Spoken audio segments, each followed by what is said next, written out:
आपण जी काही तयारी केली आहे तर सगळा तपशील नंदिनी आऊना देत बसली नाहीये ना? नाही तर आपण समजायचो सरप्राईज देतोय आपण.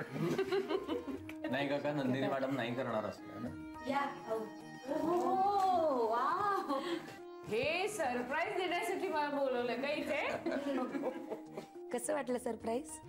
खूपच छान. ही सगळी तयारी करत होतात वाटतं तुम्ही आज? हो, आम्ही सगळ्यांनी मिळून ही रूम सजवलीये. खूपच छान सजवलीये. हो ना अविनाश? हो, नाही खरंच खूप छान सजवली. इनफॅक्ट मला सुद्धा कल्पना नव्हती की इतक्या उत्साहात तुझ्या वाढदिवसाचं सेलिब्रेशन होणार आहे. हो ना, आणि मला सुद्धा कुणी याचा पत्ताच लागू दिला नाही. आऊ असंच ठरलं होतं आमचं की तुम्हाला ना सरप्राईज द्यायचं. म्हणून आज तांगडे सारखं सारखं येऊन केबिन मध्ये मला काय हवं काय नको बघत होता, मी बाहेर येऊ नये म्हणून ना. एकदम चोख काम केलं तांगडे. मी एकदा काम हातात घेतलं की ते पूर्ण करणारच. तुम्हाला संशय नाही ना आला? नाही आला ना? छे छे, अजिबात नाही. वा तांगडे.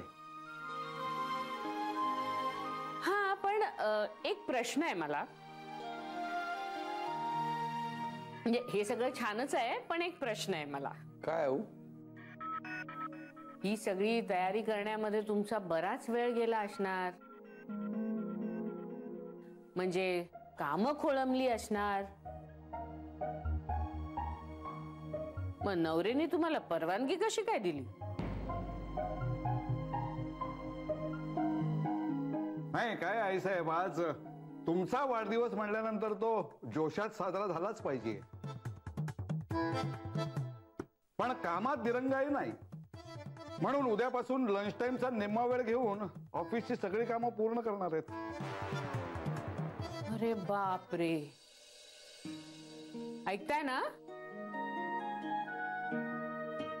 म्हणजे वाढदिवस माझा आणि शिक्षा या ना. काय अविनाश? नाही, ऍक्च्युली हे सगळं डेकोरेशन करण्यामध्ये त्यांनी त्यांच्या कामातला वेळ बाजूला ठेवून हे सगळं उत्साहाने केलं. अर्थात मीही त्यांना परमिशन दिली, त्यामुळे ही जबाबदारी माझी सुद्धा आहे.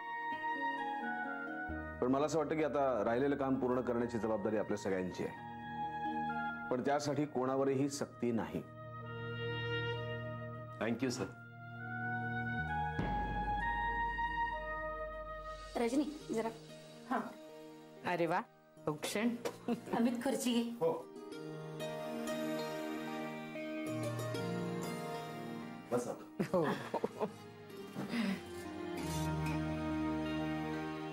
हाताला हात लावा सगळ्यांनी, एकदमच होईल. हो.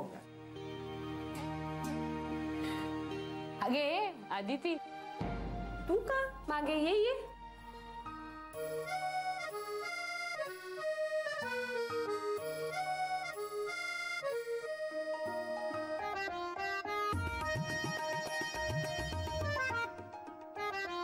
ये